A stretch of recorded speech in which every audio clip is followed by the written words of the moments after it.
Hello, friends, and welcome back to Stories About Entitled People. This was so perfect. A petty revenge mixed with a bonus sweet karma in the form of our OP getting that Saturday off.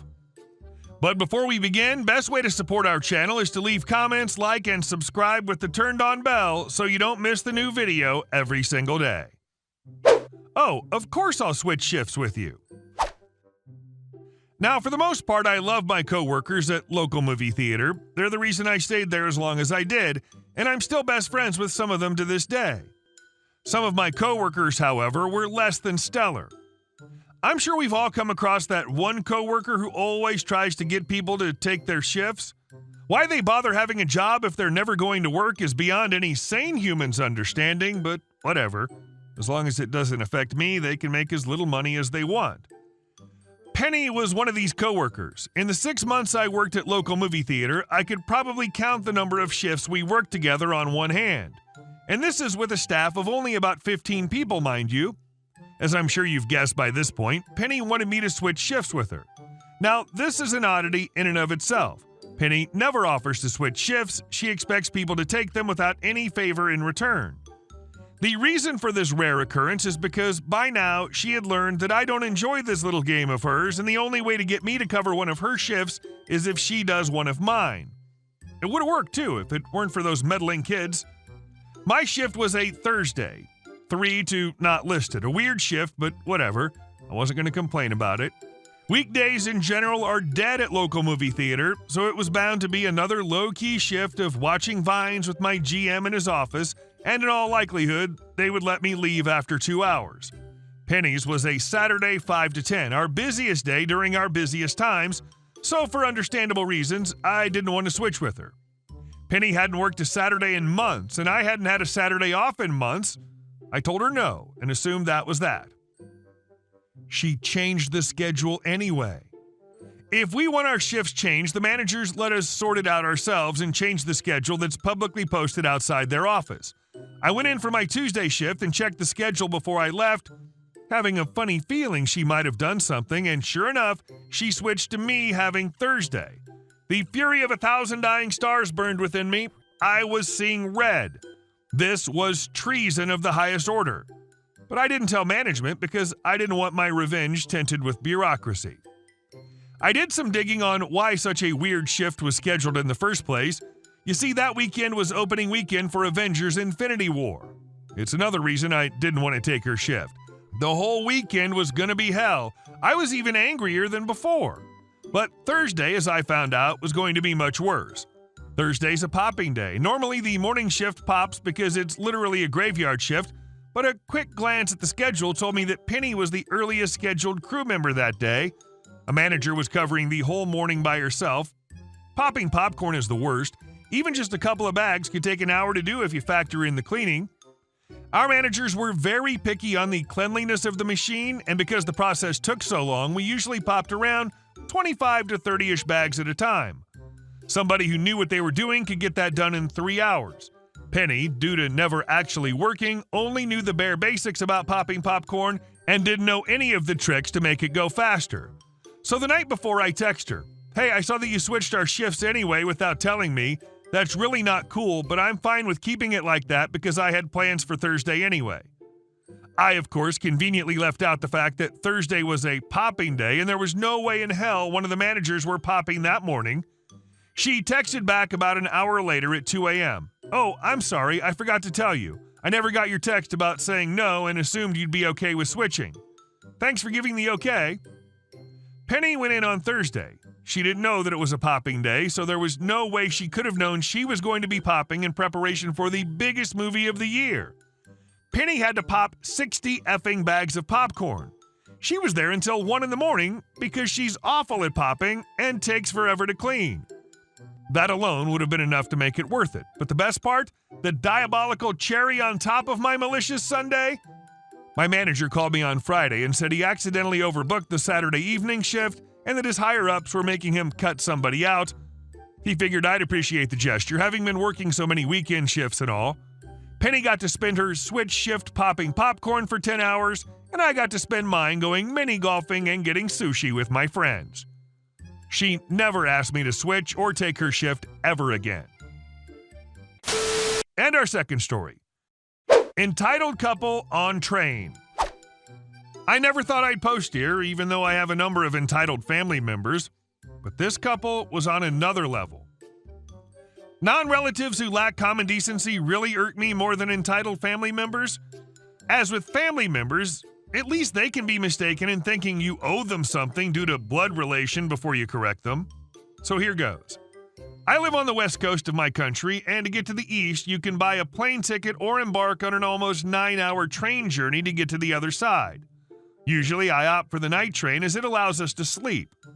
So I booked the ticket for me and my family. I packed what we needed and then some extras of some items, as traveling with children means you have to pack an extra pair of clothing and extra sundries, etc. We couldn't fit all of us into the 2 sleeping cabins as there weren't enough on the train when I booked, and we decided my husband had to sit in a chair with the other passengers for the entire journey. He was fine with it. His coach was only one away from ours with the dining/kiosk in between. Before settling in, we had a light meal as a family in the dining coach. There were a few people there, some just passing through to buy snacks and some hanging around a little longer. There was another family with us there, boyfriend, girlfriend, and their 2-year-old child. We got talking and the father moaned it'd be hard to travel with a child while the mother asked me for some nappies, which I gladly gave her. Then a moment later, she realized she'd forgotten some snacks, so I gave her the sliced apples and carrots that I had extra. She also got to see some of the stuff I'd packed for the journey as I was looking for the nappies and the snack for her. We usually buy a one-time use box of earplugs for the children, as the ones the train provide aren't always new, and it's better than giving the children the better quality and more expensive ones. My husband told the father he could have a pair of ours, as there would be an extra pair after everyone had received theirs. He declined and asked if he could have my husband's, more expensive noise-canceling molded earplugs, as the train ones were probably dirty and my youngest kid had played with the box and he didn't want to touch it. Naturally, my husband said no. He turned to me and asked if he could have mine, as I was sleeping in a cabin and didn't have to listen to his toddler crying. I said they could have the one-use pair, but not the expensive ones. Take it or leave it. And I started to leave. This is when the mother turns to me and asked if she could have, yes, have, not borrow, my youngest child's blanket, as they're more or less the same age. The train provides thin fleece blankets and a blow-up pillow type thing.